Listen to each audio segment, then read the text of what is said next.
family disappeared during dinner in 1889.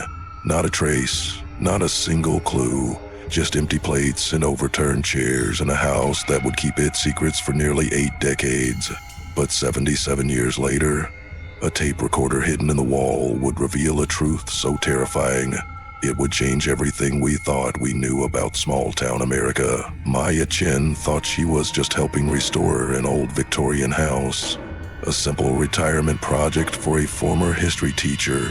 She had no idea she was about to uncover the most shocking conspiracy in Salem's history when her crowbar broke through century-old plaster. She expected to find rotting wood or old newspapers. Instead, she found something that shouldn't exist.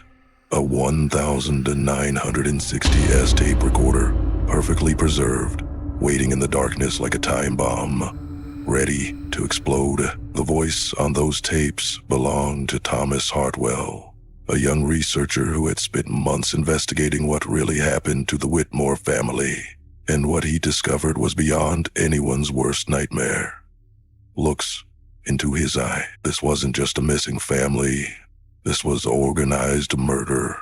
A secret society of powerful men who eliminated anyone who threatened their control. Men who made entire families simply disappear. But here's where it gets truly terrifying. Thomas made those recordings in December 1966.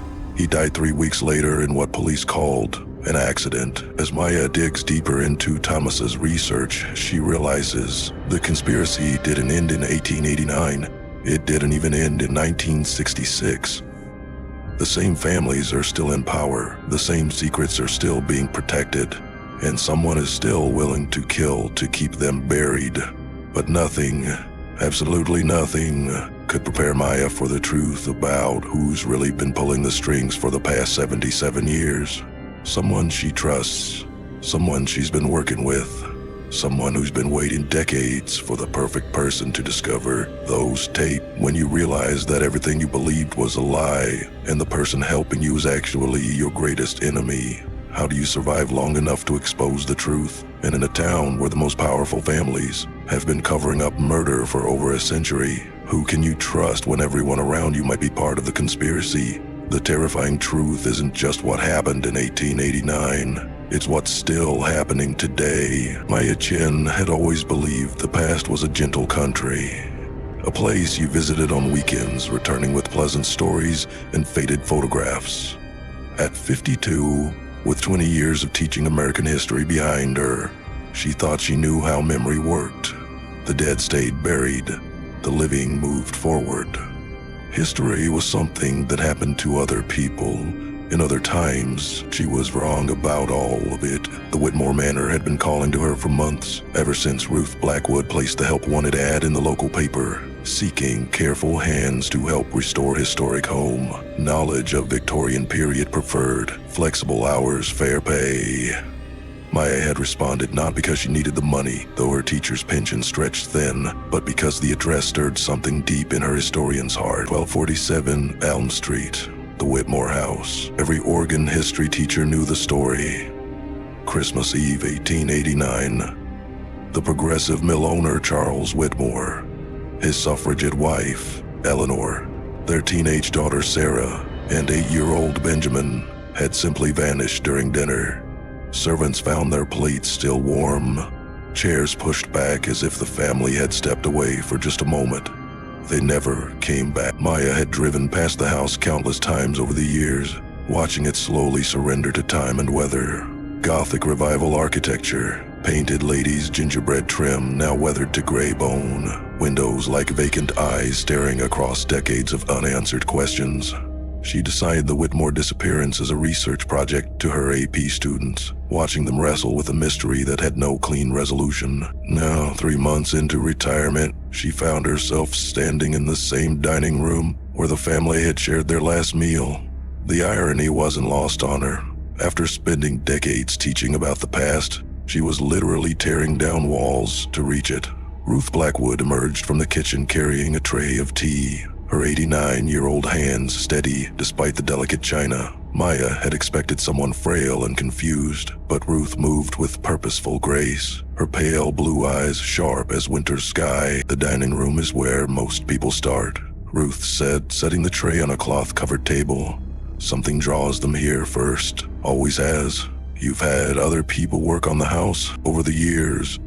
They don't usually last long."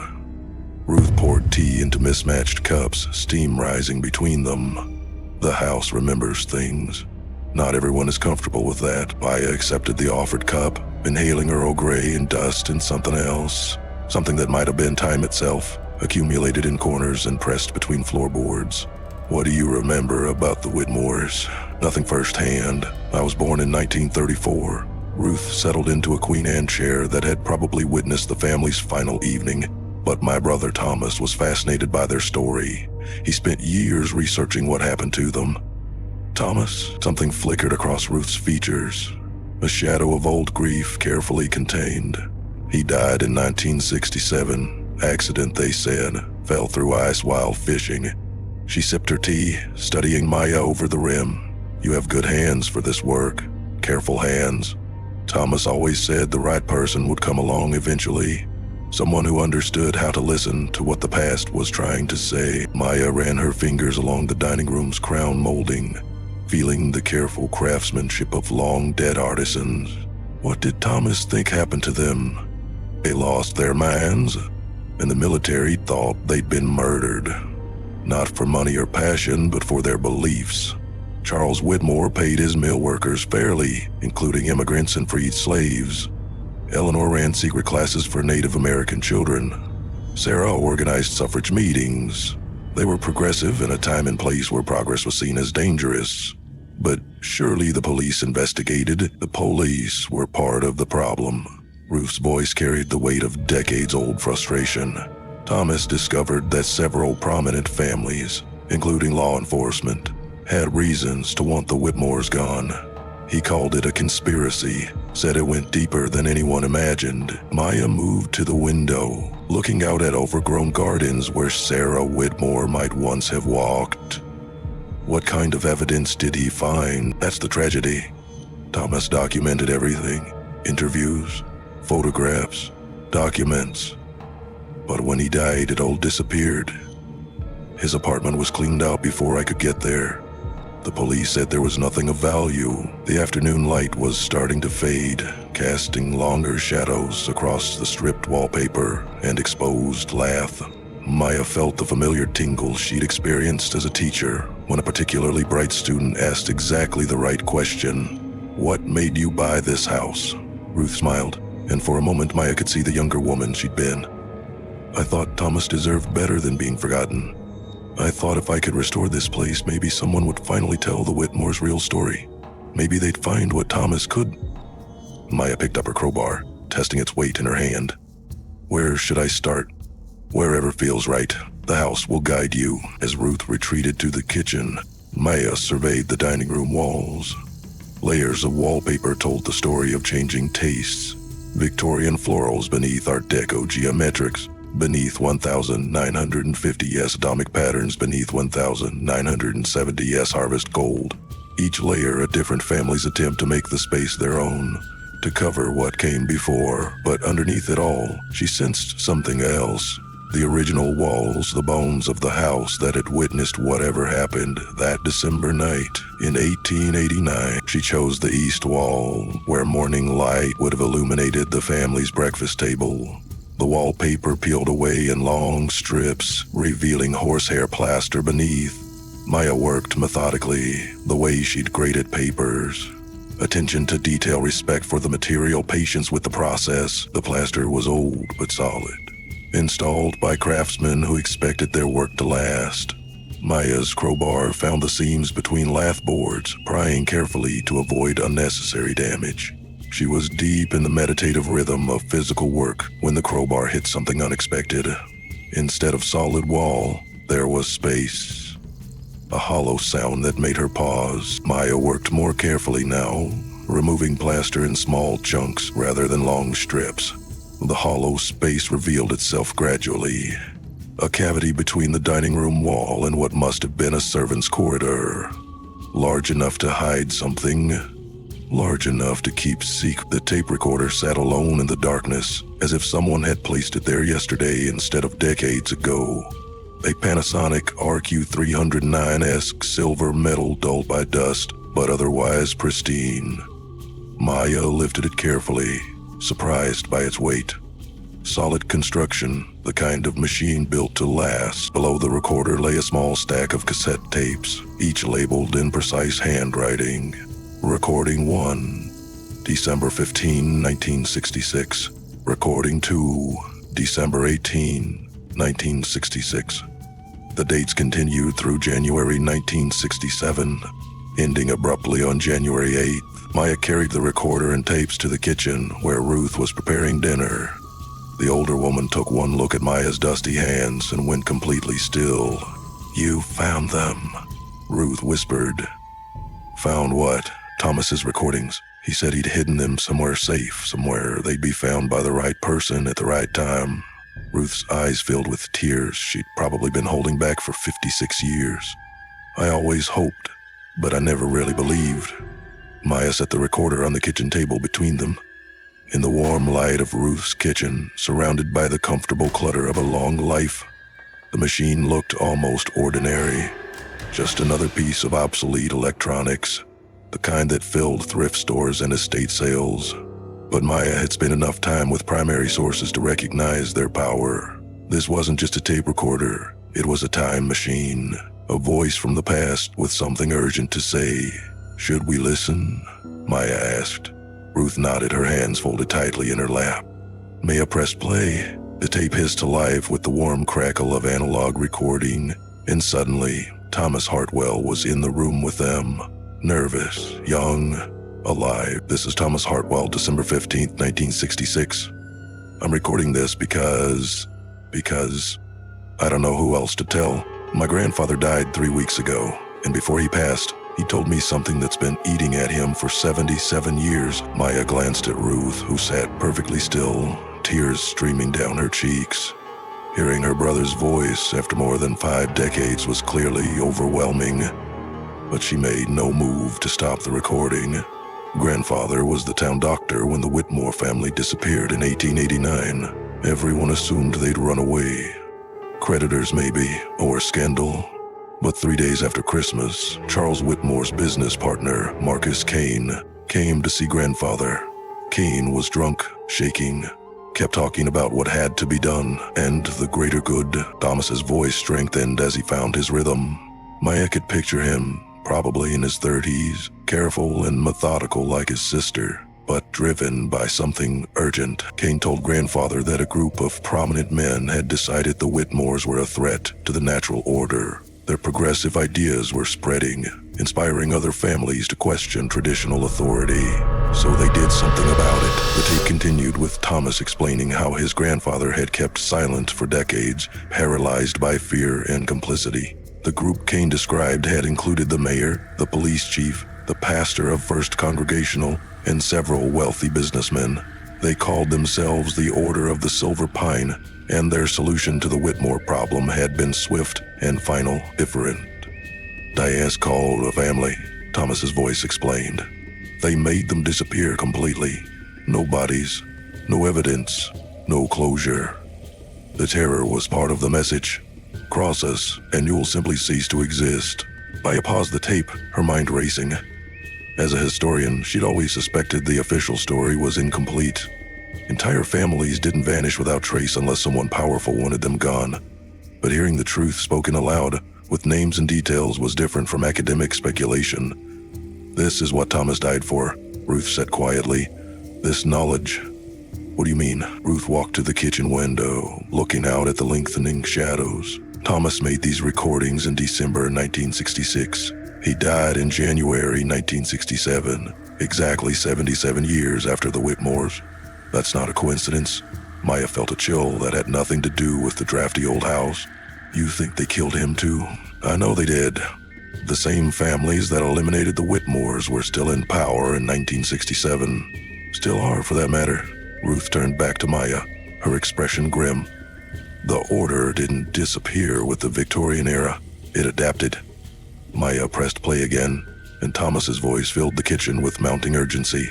"I've been researching for months now, following the leads grandfather gave me." The Order kept recs. They were proud of their work, saw themselves as guardians of civilization. I've found meeting minutes, financial records, even photographs. They documented everything. The recording detailed Thomas's methodical investigation. He'd interviewed descendants of servants who worked in Order members' houses, searched church basements and historical society archives, even broken into the sealed basement of the old Wedmore Mill. Each piece of evidence confirmed his grandfather's story and revealed the scope of the conspiracy. "They didn't stop with the Whitmores," Thomas continued. "Over the decades, anyone who asked too many questions or pushed too hard for social change simply left town or had accidents. The Order was patient, careful, but absolutely ruthless." Maya paused the tape again, her historian's mind cataloging implications. "If this is true, we're talking about a century-long conspiracy involving multiple generations of Salem's most prominent families?" Thomas estimated they'd eliminated at least 20 people over the years, Ruth said. "Always made to look natural. Accidents, suicides, sudden moves to distant cities. No pattern unless you knew what to look for. But why record all this? Why not go to the authorities? I take it out to them, look at them. I'd identified the thumbs from the authority." Ruth laughed bitterly. "The authorities were part of it. In 1966, Police Chief Robert Morrison was the grandson of an original Order member. The mayor's family had been involved since the beginning. Who was Thomas supposed to trust? Maya thought about modern Salem, a small city where the same families had held power for generations, where everyone knew everyone else's business, where secrets could be kept through careful silence and selective memory. So he documented everything, hoping someone else would find it. Knew they were onto him. The last few recordings, you'll hear the fear in his voice. But Thomas was stubborn. He thought if he could gather enough evidence, the truth would protect him. They listened to more tapes as darkness fell outside. Thomas's investigation had been impressively thorough. He'd identified the modern descendants of original Order members, tracked their rise to positions of power, even discovered that they still met regularly under the cover of civic organizations and church committees. "The 77th anniversary is coming up," Thomas's voice explained in a recording dated December 20th. "I think they're planning something. Grandfather mentioned that the Order performed their cleansings on significant anniversaries. They believe in cycles, in maintaining balance through periodic action." Maya felt her breath catch. "When did you say Thomas died?" "January 8th, 1967. 19 days after the anniversary. Long enough for him to realize what was coming." The final recording was dated January 6th, just 2 days before Thomas's death. His voice was strained, exhausted. "They know I have the evidence. Someone broke into my apartment last night. Nothing taken, but everything searched. I'm moving the recordings and documents somewhere safe. Somewhere they'll eventually be found by someone who can finish what I started." A long pause filled with tape hiss and distant traffic. "To whoever finds this, the Order of the Silver Pine is real. They've been murdering people in this town for nearly 80 years, and they're still active. I have proof, photographs, documents, recorded confessions. It's all hidden where they'll never find it, but I need you to be smarter than I was. Don't trust the authorities. Don't trust anyone whose family has been in Salem for more than 2 generations. The corruption goes deeper than you can imagine." Another pause, then Thomas's voice quieter now. "Ruth, if you're hearing this, I'm sorry. I tried to be careful, but some truths are worth dying for. The Whitmores deserved better. All of their victims deserved better."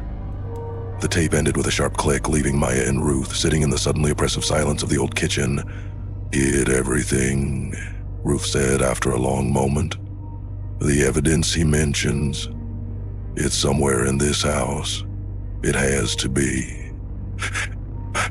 I've been looking for 56 years, but maybe I wasn't the right person to find it." Maya stared at the silent tape recorder, her mind reeling.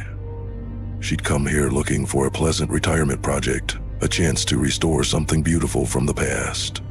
Instead, She'd stumbled into a century-old murder conspiracy that had cost her new friend's brother his life. "What do we do now?" she asked. Ruth smiled sadly. "Now we finish what Thomas started. We find his evidence and we make sure the Whitmores finally get justice." Outside, a car drove slowly past the house, its headlights sweeping across the kitchen windows. Maya caught a glimpse of the driver, a man in uniform moving deliberately, studying the house. The order, it seemed, was still watching. Maya barely slept that night in her small apartment across town. Every sound seemed amplified: creaking floorboards, settling pipes, the rustle of wind through aging oak trees.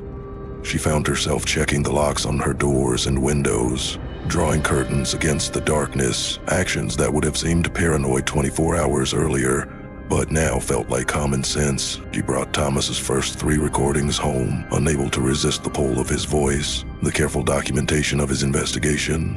Listening with her teacher's ear for detail and accuracy, Maya found herself impressed by his methodology. Thomas had approached the mystery like a serious researcher, cross-referencing sources, seeking corroboration, building his case methodically. But underneath his scholarly approach, she heard something else, a growing fear that made his voice tighter with each recording. Thomas had started his investigation as an intellectual exercise, a way to honor his grandfather's deathbed confession. By the end, he'd realized he was hunting predators who were simultaneously hunting him. Maya arrived at the Whitmore house early the next morning, finding Ruth already in the kitchen with coffee brewing and newspapers spread across the table. The older woman looked like she hadn't slept either. Her usually neat silver hair slightly mussed, dark circles under her pale eyes. "I've been thinking about what Thomas said," Ruth announced without preamble. "About hiding the evidence somewhere in the house. He knew this place well. He spent hours here as a child, playing with the neighbor kids when different families lived here. If anyone could find the perfect hiding spot, it would be him." Maya poured herself coffee and studied the newspaper Ruth had been reading. The Salem Daily Register, dated January 9th, 1967. The headline made her stomach clench. "Local man dies in ice fishing accident." "You kept this?" Maya asked. "I kept everything. Every article, every police report, every official lie they told about how my brother died."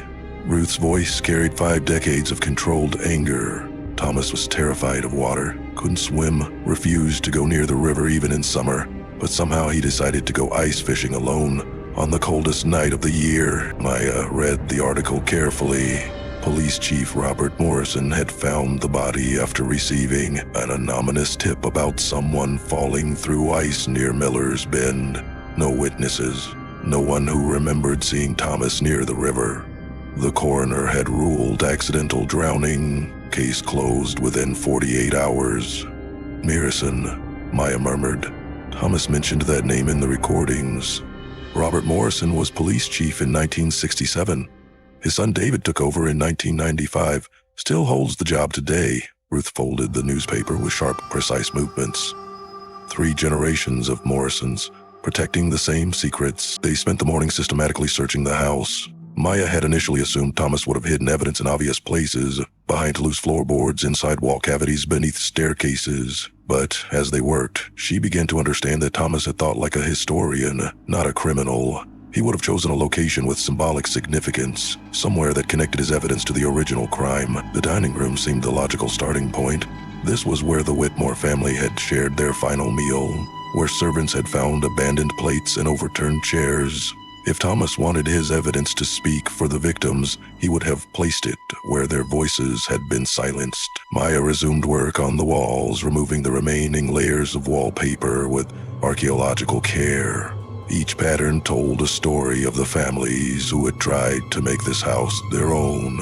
The Art Deco roses of the 1950s. The bold geometric patterns of the 1900, and beneath it all lay the original Victorian wallpaper, deep burgundy with gold accents, installed when Charles and Eleanor Whitmore had been alive to choose their own decor. Thomas would have been fascinated by these layers, Ruth observed, running her fingers over a section Maya had exposed.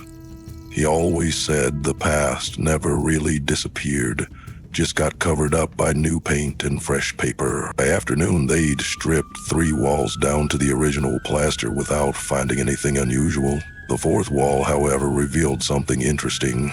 Behind a section of 1,950 says atomic print wallpaper, Maya discovered a small door, not a hidden cavity like where she'd found the tapes, but an intentional architectural feature, probably a dumbwaiter shaft, connecting the dining room to the kitchen below. "You remember this?" Ruth said, kneeling beside the opening. "When we were children, Thomas was fascinated by the old service systems in these Victorian houses. He used to joke that if he ever needed to hide something important, he'd use the spaces the architects never expected anyone to look. The dumbwaiter shaft was narrow, but accessible, with iron rails still intact from the original pulley system." Maya shined her flashlight down into the darkness, revealing a small platform about 6 feet below. On that platform sat a leather satchel, dusty but intact. "Thomas," Ruth whispered. Maya rigged a rope system to lower herself partway into the shaft, just far enough to retrieve the satchel. Her heart pounded as she lifted it, not from the physical exertion, but from the weight of what they were about to discover. Back in the dining room, they opened Thomas's satchel with reverent care. Inside were manila folders, photograph envelopes, a small recording device, and a leather journal filled with Thomas's neat handwriting. Maya had seen enough primary sources to recognize the careful organization of a serious researcher. The first folder contained genealogical charts showing the connections between 1889 Order members and their modern descendants. Thomas had traced bloodlines and marriages across 8 decades, revealing a network of families who had intermarried and consolidated power over generations. The Morrisons, the Canes, the Weatherbys, the Holcombs, all still prominent in Salem's business and political communities. "Look at this," Maya said, studying a photograph from the 1920s. It showed a group of men in suits standing beside a bronze plaque, their faces serious and formal. The plaque commemorated the founding of the Salem Civic Improvement Society in 1889. Just months after the Whitmore disappearance, Ruth examined the photo more closely. "That's Robert Morrison on the left, police chief in 1967, the one who found Thomas's body. And that's James Kane next to him, Marcus Kane's son." "The Civic Improvement Society?" Maya mused. "Sounds innocuous enough. That's the point. Thomas discovered that the order never disbanded. They just went legitimate. Changed their name, got nonprofit status, started holding their meetings in plain sight." Maya opened Thomas's journal to a section dated December 1966. His handwriting was urgent, excited. "They're still meeting. Found the society's records in the church basement. Every major decision in Salem's development for the past 70 years has gone through this group. They've shaped everything: which businesses get permits, which families rise to prominence, which stories get told about local history. The order didn't disappear. It became the establishment." She asked him. The implications were staggering.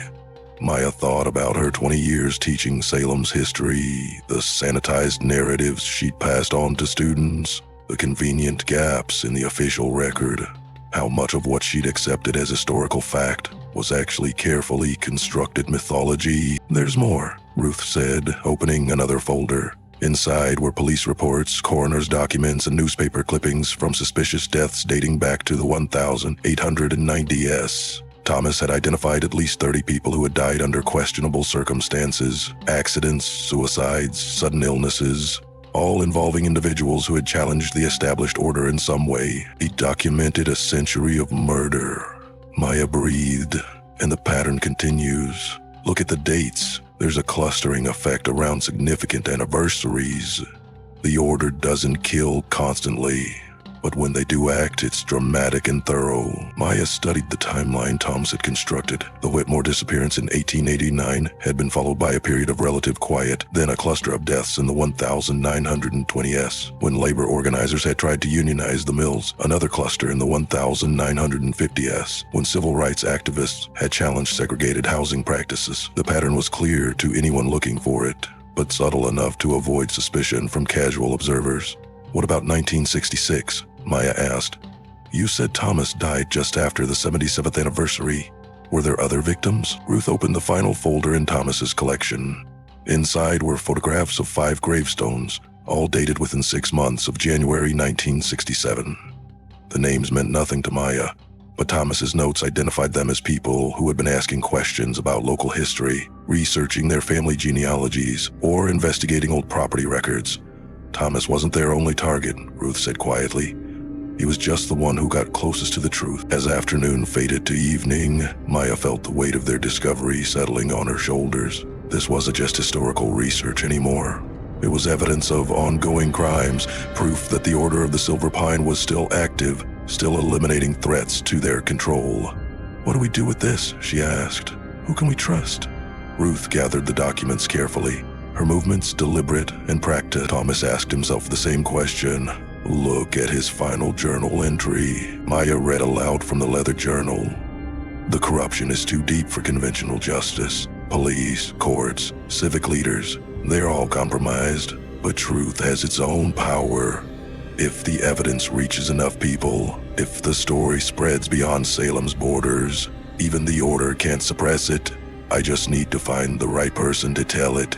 And outside, darkness was falling across the overgrown gardens of the Whitmore house. Maya thought about Thomas Hartwell, a young man who had stumbled onto monstrous truth and paid for it with his life. She thought about the Whitmore family, progressive voices silenced in their own dining room. She thought about 30 other victims whose deaths had been disguised as accidents and coincidences. "I'm the right person," she said finally. "Thomas hid this evidence for someone like me to find. A teacher, a historian, someone who understands how to research and document and tell stories that need to be told." Ruth smiled, and for the first time since Maya had met her, the expression reached her eyes. "Then we'd better get started. The current generation of Order members won't be as patient as their ancestors if they discover what we've found." As if summoned by her words, headlights swept across the dining room windows. A car moved slowly past the house, just as it had the night before, the driver's face invisible behind the wheel. Maya and Ruth looked at each other, understanding passing between them without words. The Order was watching.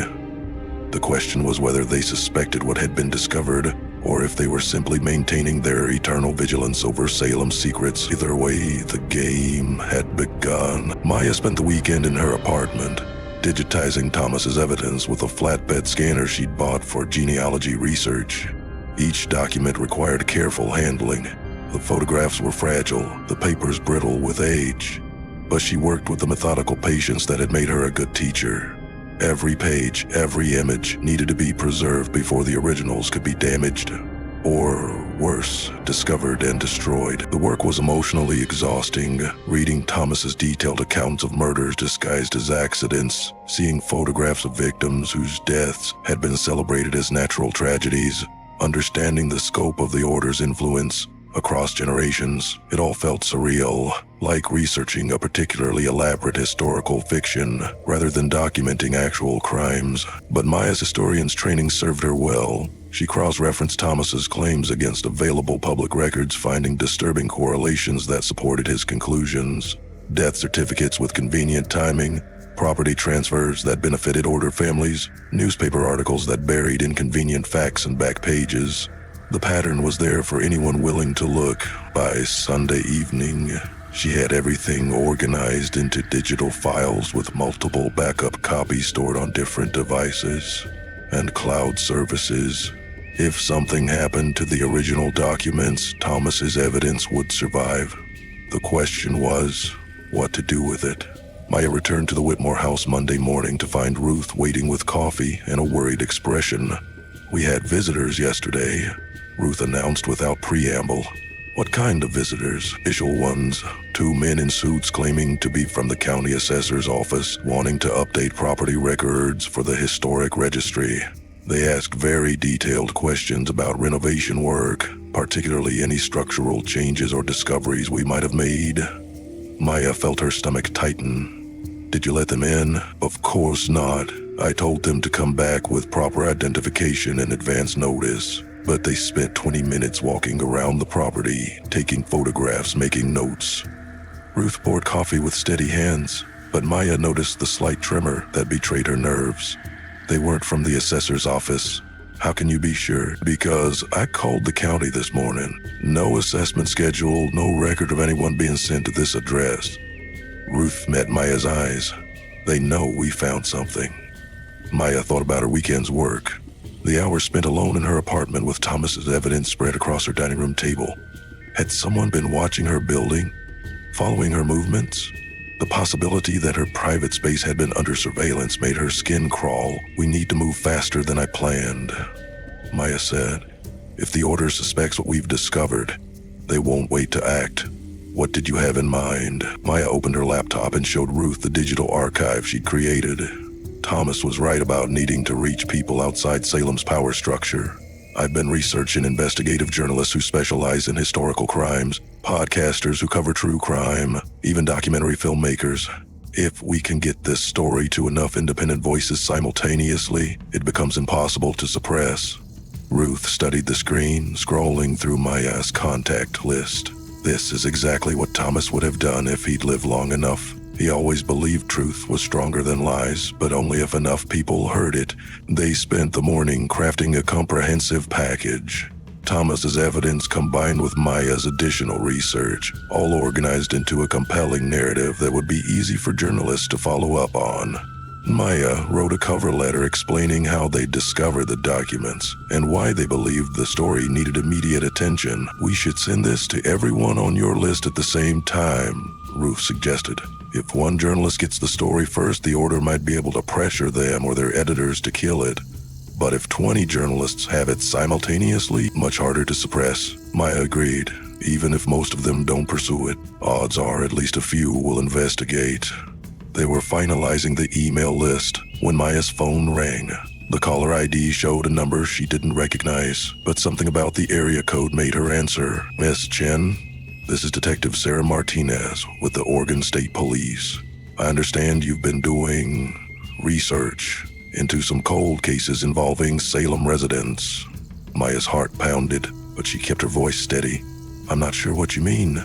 We've received reports that you may have information relevant to several unsolved disappearances dating back to the 1960s. I'd like to meet with you to discuss what you found. Maya looked at Ruth, who had gone pale. They'd agreed not to trust local law enforcement, but Oregon State Police operated independently of Salem's power structure. Still, after learning about the Order's reach, Maya was reluctant to trust anyone in authority. Can I ask who filed these reports? Maya asked. I'm not at liberty to discuss that over the phone, but I can meet you at your convenience. My office in Portland, the local state police barracks, wherever you'd feel comfortable. Let me think about it and call you back. Maya hung up and immediately Googled Detective Sarah Martinez. The search returned legitimate results. A 20-year veteran of the Oregon State Police specializing in cold cases, particularly those involving missing persons and unsolved deaths. Her photograph showed a serious-faced woman in her 50s with graying hair and intelligent eyes. What do you think? Maya asked Ruth. I think we're running out of time. Ruth walked to the window, peering through lace curtains at the street beyond. Another car drove by while you were talking. Same one as yesterday. Dark sedan, tinted windows. They're not even trying to hide their surveillance anymore. Maya made a decision that surprised her with its clarity. We send the story to the journalist now, today.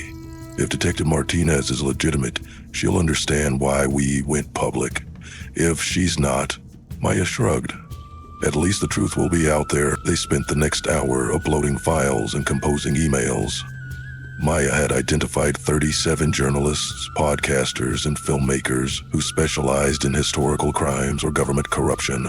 Each received the same comprehensive package. Thomas's evidence, Maya's supporting research, and a detailed timeline of the Order's century-long campaign of murder and intimidation. Thomas would be proud, Ruth said as Maya hit send on the final email. He always said, the most dangerous thing you can do to evil is refuse to let it hide. Maya's phone rang again. Detective Martinez, calling back. And Chen, I hope you haven't done anything hasty. We're very close to making an arrest in connection with these historical cases, but we need your cooperation to ensure the evidence is admissible in court.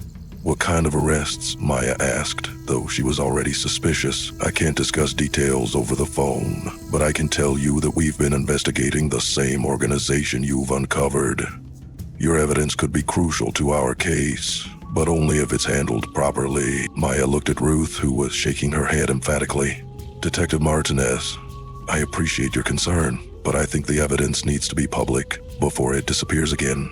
Miss Jen, I strongly advise against. Maya hung up. Her hands were shaking, but she felt oddly calm. For the first time since finding Tom's tapes, she felt like she was acting rather than reacting, taking control rather than being swept along by events. How long before the story breaks? Ruth asked. It depends on how many journalists follow up immediately versus taking time to verify.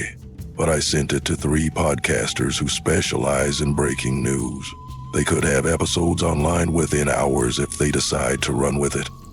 Ruth nodded, her expression resolute. Then we wait. They didn't have to wait long. Maya's phone started ringing at 3 p.m. Journalists wanting interviews, verification, additional sources. She answered every call, telling Thomas's story repeatedly, each telling making it more real, more impossible to deny or suppress. By 5 p.m., the first podcast episode was live. The Salem Conspiracy, a century of murder hidden in plain sight. The host, a former investigative reporter named Mike Sullivan, had spent 2 hours reviewing Maya's evidence before deciding to broadcast immediately. This is the kind of story that changes how we think about power and corruption in small-town America, Sullivan announced to his 200,000 subscribers.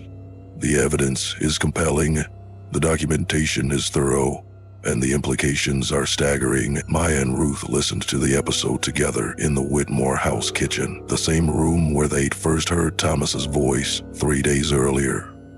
Hearing his story told to a national audience, his evidence presented as credible and significant, felt like a kind of resurrection. Thomas whispered, tears streaming down her cheeks. Thomas finally got to tell his story. Maya's phone buzzed with a text from an unknown number. You have no idea what you've done. Some secrets exist for good reasons. She showed the message to Ruth, who read it and smiled grimly. Scared people make mistakes. The order has stayed hidden for a century by being patient and careful. Now they're angry, which means they'll act hastily. Is that good or bad for us? Probably both. Bad because they'll want to silence us quickly. Good because desperation leads to sloppy work, and sloppy work leaves evidence. As if to prove Ruth's point, Maya's doorbell rang. Through the front window, she could see 2 men in dark suits standing on her porch.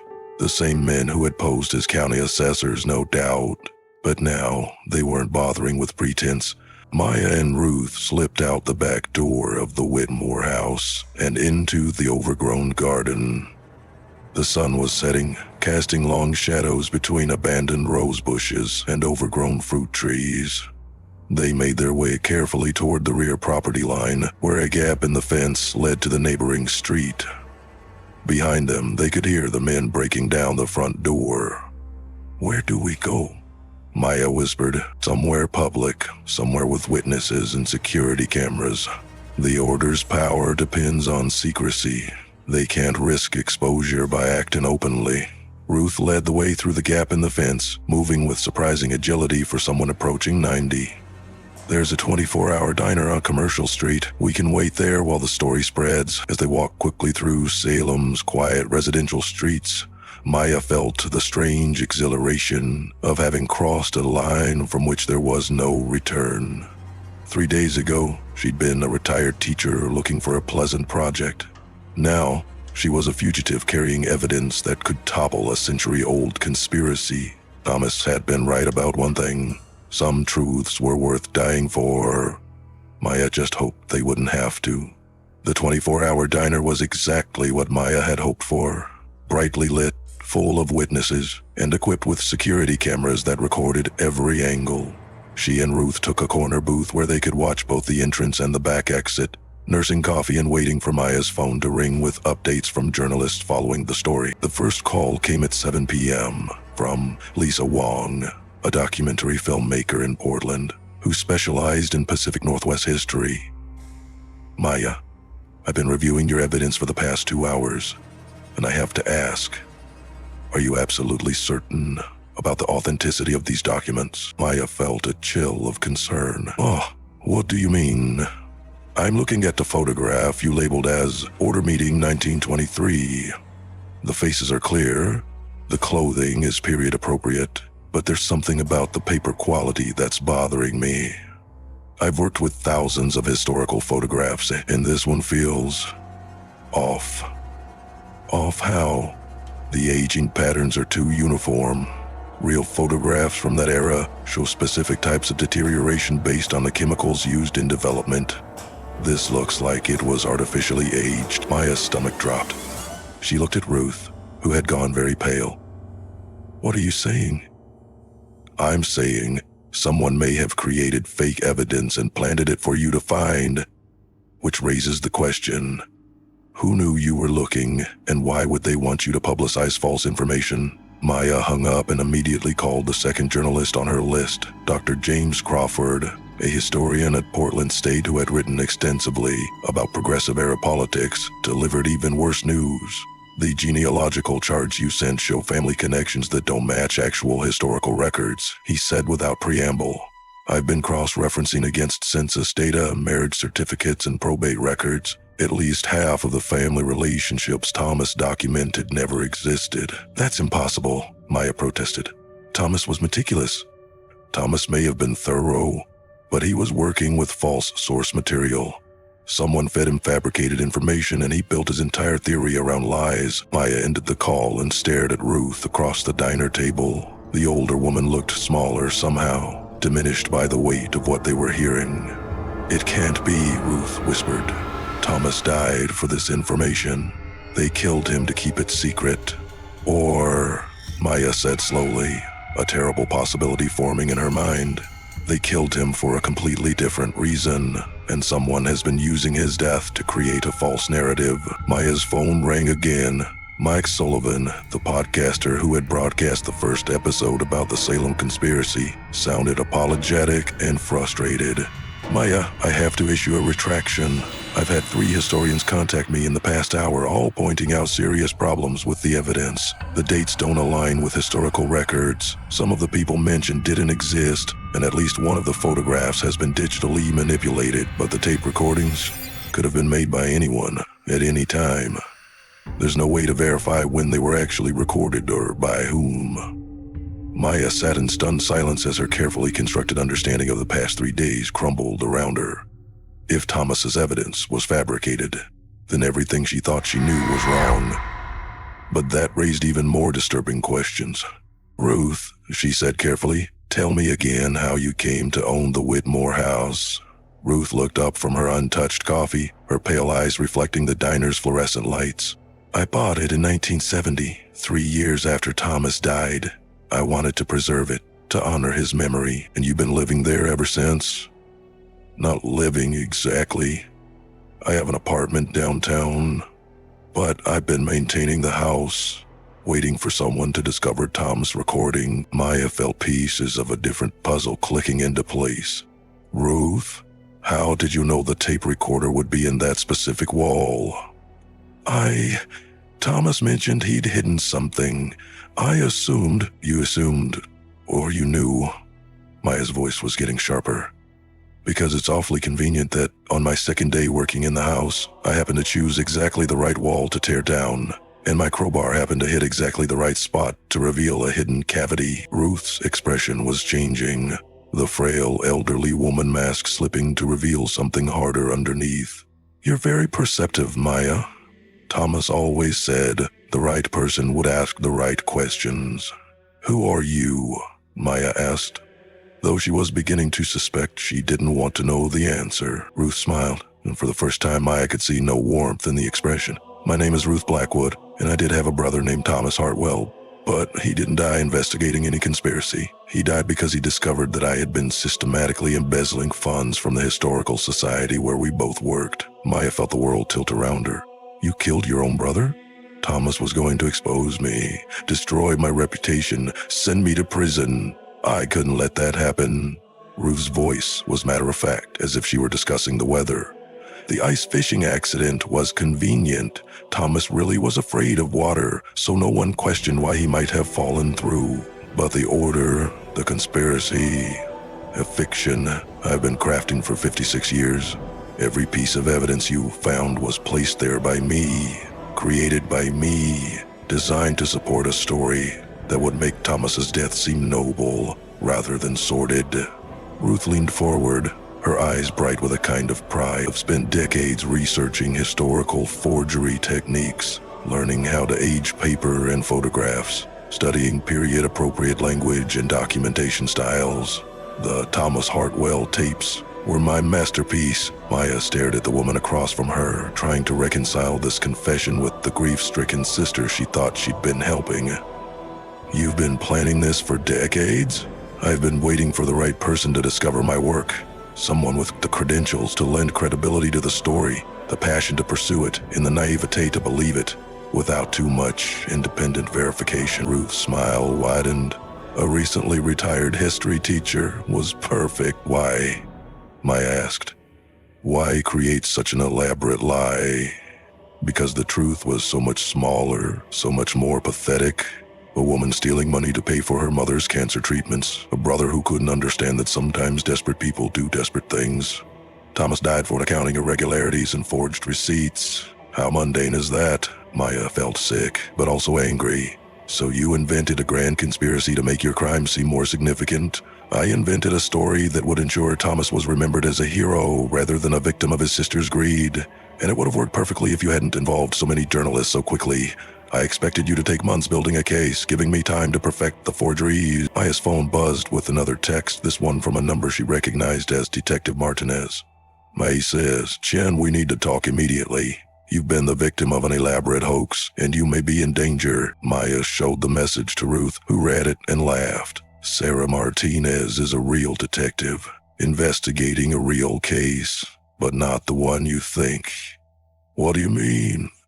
She's been tracking financial irregularities at the Salem Historical Society dating back to the 1960s. Someone has been systematically stealing from the organization for decades, using forged documents and fabricated records to cover their tracks. Poor Thomas stumbled onto the scheme just before his death. Maya felt a chill of understanding. You've been embezzling from the Historical Society for 56 years. Someone has to maintain the Whitmore house, create the evidence, perfect the forgeries. That kind of work requires time and resources. Ruth's expression hardened. Thomas's death bought me enough time to cover my tracks and create a narrative that would protect me if anyone ever investigated further. But now Detective Martinez is closing in. Now Detective Martinez has a convenient suspect. A recently retired teacher who has been spreading false information about historical conspiracies, someone clearly unbalanced, possibly dangerous, certainly responsible for the financial irregularities that have been discovered. Maya understood the trap she'd walked into. Ruth had spent decades preparing for this moment, creating a story so compelling that Maya would publicize it enthusiastically, discrediting herself when the evidence was revealed as fraudulent. Instead of being seen as a victim of an elaborate hoax, Maya would appear to be its architect. You can't get away with this, Maya said. Ruth stood up, moving toward the diner's exit. I already have. 56 years of getting away with it, and now I have the perfect patsy to take the blame for everything. As Ruth walked away, Maya realized she was sitting alone in a diner, surrounded by evidence of her own gullibility, facing the destruction of her reputation and possibly criminal charges. The real conspiracy hadn't been a century-old secret society. It had been one woman's determination to rewrite history in her own favor, no matter who got hurt in the process. Maya sat alone in the diner for nearly an hour after Ruth left, her mind racing through the implications of what she'd learned. Every journalist she'd contacted would now see her as either a fraud or a fool. Detective Martinez would undoubtedly want to question her about the financial irregularities at the Salem Historical Society, and somewhere in the city, Ruth Blackwood was probably destroying evidence and preparing her final act in a deception that had lasted more than 5 decades. Maya's phone had been buzzing steadily with calls from reporters wanting retractions, historians pointing out flaws in the evidence, and podcasters who were issuing corrections to their hasty broadcasts. Each call was a small humiliation, but also a reminder that she still had credibility to salvage if she acted quickly.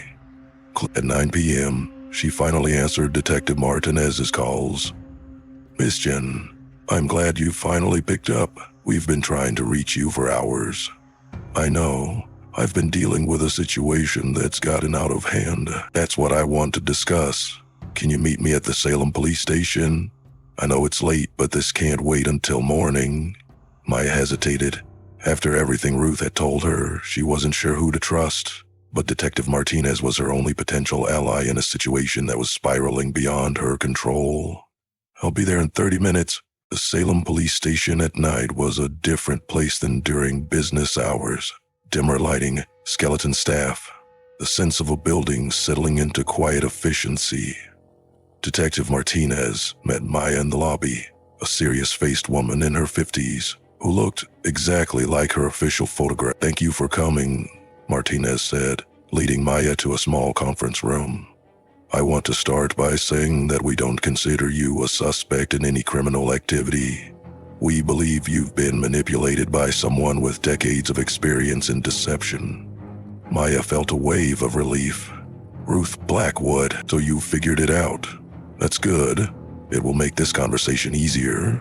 Martinez opened a thick file folder. "We've been investigating financial irregularities at the Salem Historical Society for 3 years. Nearly $400,000 0 has been embezzled since 1967, all of it connected to maintenance and preservation work on what the organization's records describe as historically significant properties, the Whitmore House, among others.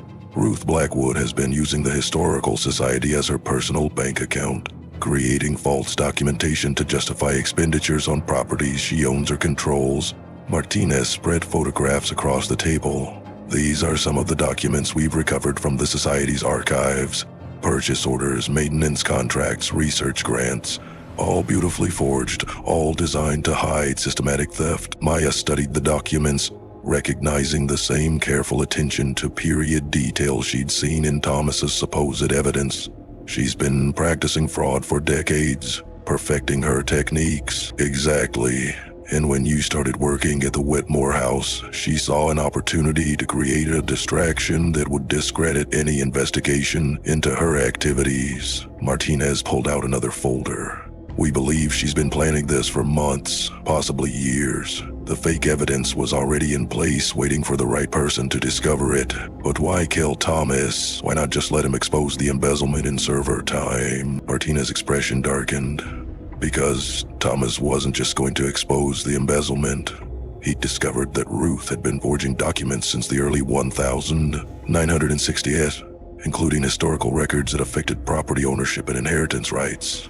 Some of Salem's most prominent families have land holdings that depend on documentation Ruth altered or fabricated." Maya felt pieces clicking into place. So she wasn't just stealing money. She was rewriting legal history, creating and destroying evidence of property transfers, inheritance disputes, even birth and death certificates. Thomas estimated that Ruth's forgeries had affected millions of dollars in property values and legal settlements.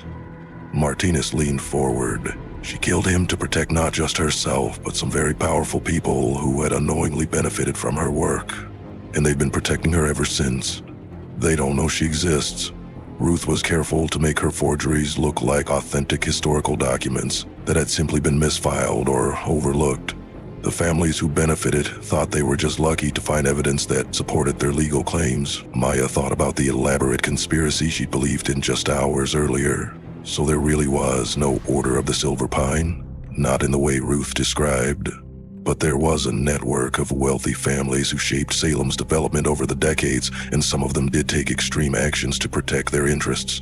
Ruth took that real history and exaggerated it into a dramatic conspiracy, using it to hide her own crime. Maya looked at the evidence spread across the table. Years of careful documentation showing Ruth's systematic theft and fraud.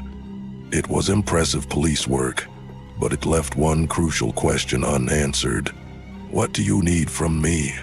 "We need you to help us catch her in the act. Ruth has been destroying evidence since this afternoon. but we believe she has more forged documents hidden at the Whitmore house. If we can catch her removing or altering those materials, we can arrest her for tampering with evidence, in addition to the financial crimes. Maya felt a familiar thrill, the same excitement she'd experienced when she thought she was solving a historical mystery. But this time, she would be helping to expose real crimes, rather than chasing fictional conspiracies. What did you have in mind? Martinez outlined a plan that was both simple and risky. Maya would return to the Whitmore house, ostensibly to collect her tools and personal belongings. Ruth would almost certainly be there, either destroying evidence or preparing to flee. Hidden cameras and audio equipment would record whatever happened, providing evidence for Ruth's prosecution. The danger, Martinez explained, is that Ruth has killed before. She's been living a lie for 56 years, and she's about to lose everything. Desperate people make dangerous choices. Maya thought about Thomas Hartwell, a young man who had died simply for being honest about what he'd discovered. She thought about all the families whose legal rights had been affected by Ruth's forgeries, all the historical truth that had been distorted by one woman's greed and pride. "I'll do it," she said. Martinez spent another hour briefing Maya on the technical details, how the recording equipment worked, what kinds of statements would be most useful for prosecution, how to stay safe if Ruth became violent. Maya found herself thinking like a teacher, preparing for a difficult parent conference. Anticipate problems, stay calm, document everything. At midnight, they drove separately to the Whitmore house. Maya parked on the street and walked up the front path, noting that lights were on in several rooms. Ruth was definitely there. Working frantically to cover her tracks, Maya used her key to enter through the front door, calling out as she stepped into the foyer. "Ruth? It's Maya. I left some tools here, and I wanted to talk to you about what happened earlier." Ruth appeared at the top of the stairs, her arms full of manila folders and photograph albums. Gone was any pretense of frailty or grief. Her expression was sharp, calculating, dangerous. "Maya, I didn't expect you to come back. I wanted to understand why you did all this. The forgeries, the lies, even Thomas's death. Help me understand." Ruth descended the stairs slowly, her eyes never leaving Maya's face. "You wouldn't understand. You've lived a comfortable life, never had to make impossible choices. Me. Ruth set the folders on the hall table, her movements deliberate and controlled. "My mother was dying of cancer in 1965. The treatments weren't covered by insurance, and I was making $30 a week at the Historical Society. I started with small amounts, petty cash, supply budgets, just enough to pay for her medications." Maya nodded, encouraging Ruth to continue talking while the hidden microphones recorded every word. "But once you start stealing, it becomes easier to justify larger amounts. And once you start forging documents to cover the theft, you realize how easy it is to alter history itself." Ruth's voice carried a note of pride. "Do you know how many legal disputes I settled with a few carefully placed documents? How many families I helped by discovering evidence that supported their claims? You were playing God with people's lives. I was correct in historical injustices. Some families deserved better than what fate had given them." Ruth moved closer to Maya, her expression hardening. Thomas couldn't see the bigger picture. He thought honesty was more important than helping people. "So you killed him?" "I saved him from having to live with the consequences of his righteousness. Thomas would have destroyed everything. The families I'd helped, the historical truth I'd preserved, the good work I was doing." Ruth reached into her jacket pocket. "Just like you're trying to do now." Maya saw the knife blade catch the light from the chandelier and realized she'd made a fatal error in judgment. Ruth Blackwood had spent 56 years perfecting the art of deception, including the ability to appear harmless when she was anything but. The climax was beginning, and Maya was very much afraid it would end the same way Thomas's investigation had, with another convenient accident and another cover-up that would last for decades. Outside, Detective Martinez and her team waited for the signal that Ruth had incriminated herself sufficiently for arrest. But Maya was beginning to wonder if anyone would live long enough to give that signal. Maya backed slowly toward the dining room, keeping her eyes on the knife in Ruth's hand. The older woman moved with surprising speed and grace, no longer bothering to maintain her frail elderly facade. This was Ruth Blackwood as she truly was, intelligent, ruthless, and absolutely committed to protecting the fiction she'd spent 5 decades constructing. "You recorded our conversation at the diner, didn't you?" Ruth asked, advancing steadily. "That's why you came back. Not for tools or understanding, but to get me to confess on tape." Maya's hand found the doorframe of the dining room behind her. If she could reach the window, she might be able to signal Detective Martinez. But Ruth was between her and any exit, and the knife blade looked sharp enough to end any escape attempt quickly. "The police already know about the embezzlement," Maya said, hoping to buy time. "Even if you kill me, they'll still arrest you, will they?" A confused elderly woman whose brother was murdered by a deranged history teacher who created false evidence to support wild conspiracy theories. Ruth smiled coldly. "I've been planning this scenario for years, Maya. Every detail, every contingency." Maya stepped backward into the dining room, the same space where she'd first discovered Thomas's tapes. The walls she'd stripped of wallpaper looked raw and exposed in the dim light, like wounds that had never properly healed. "You made one mistake," Maya said, still backing away. "You assumed I was working alone." Ruth paused, her expression flickering with uncertainty. "What do you mean?" "Detective Martinez has been investigating the Historical Society for 3 years. She knows about the forged documents, the false property records, all of it. Killing me won't stop her investigation. It will just add murder to your charges. Sarah Martinez is a competent investigator, but she's been chasing shadows for years without finding the source." Ruth's confidence returned. "With you dead and the evidence destroyed, she'll have nothing but suspicions and paperwork irregularities." Maya's back hit the far wall of the dining room. She was trapped, with nowhere left to retreat. But her years of teaching had taught her that sometimes the best defense was a good offense, especially when dealing with someone who believed themselves superior. "You're not as smart as you think you are, Ruth. The Historical Society's board has been asking questions about the missing funds.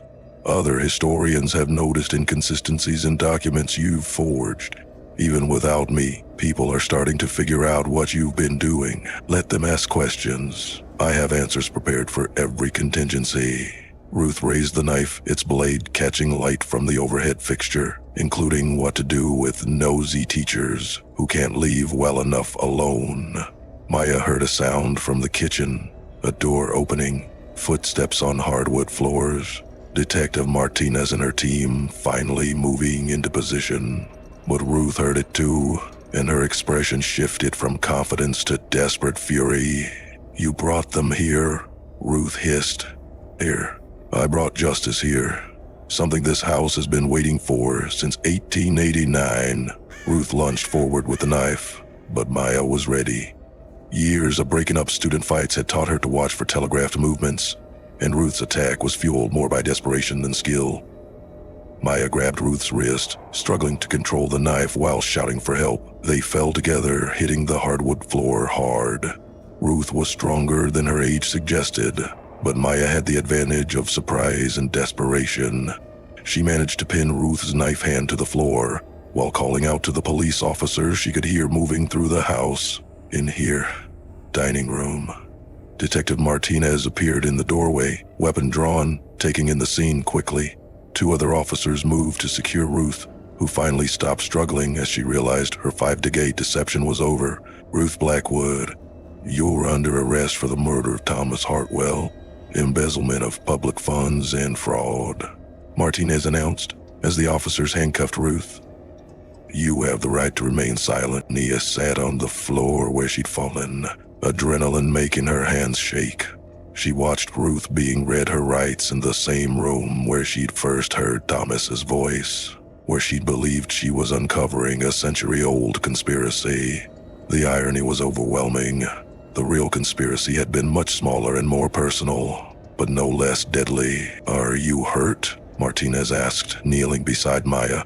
"Just shaken up," She was going to kill me. She was going to try, but we got everything we needed on tape. Confessions to murder, fraud, and decades of document forgery. Ruth Blackwood is going to spend whatever time she has left in prison. As Ruth was led away, she looked back at Maya with an expression of pure hatred. You have no idea what you've destroyed. The families I helped, the historical truth I preserved. The historical truth you perverted, Maya corrected. Thomas died because he believed in actual truth, not convenient fiction. Ruth said nothing more as the officers took her outside to the waiting patrol car. Maya watched through the dining room window as the woman who had murdered her own brother, stolen hundreds of thousands of dollars, and manipulated historical records for personal gain, finally faced the consequences of her actions. What happens now? Maya asked Martinez. Now we start the process of sorting through 56 years of forged documents, falsified records, and stolen funds. It's going to take months, maybe years, to identify all the families whose property rights were affected by Ruth's work. Martinez helped Maya to her feet.